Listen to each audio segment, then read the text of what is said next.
Hi class, I'm going to teach you guys how to use the AI picture generator on canva.com.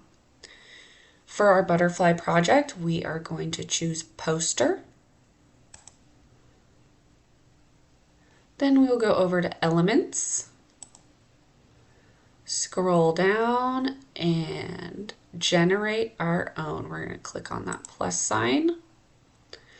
This is where we get to be creative. We can think of a butterfly doing or looking like whatever we would like. For me, my butterfly is going to be riding a unicycle.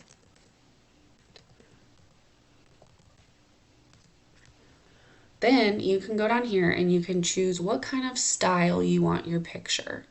Do you want it to look like it's in a movie, or maybe a watercolor painting, or here we have a anime?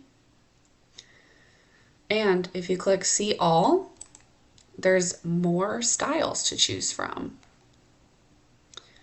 So pick your favorite one. I'm going to choose this one, stained glass. We're going to click here and then enter.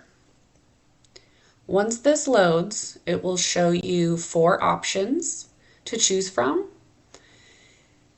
And if you don't like any of them, you can scroll down and give it a new prompt or change the style. I'm going to go with this one. Then we're going to click this little arrow here, and you can make your poster any size you want. Just make sure it fits on this square, which is the poster. You can click and drag the corners. And once it looks good, and once you like it, we're going to click this button here, share, download.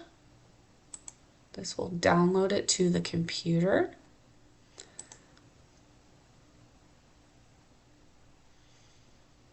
And there we go. It is downloaded to the computer and we are done. Then we will print it out and we can decorate the classroom. Thank you all very much for listening.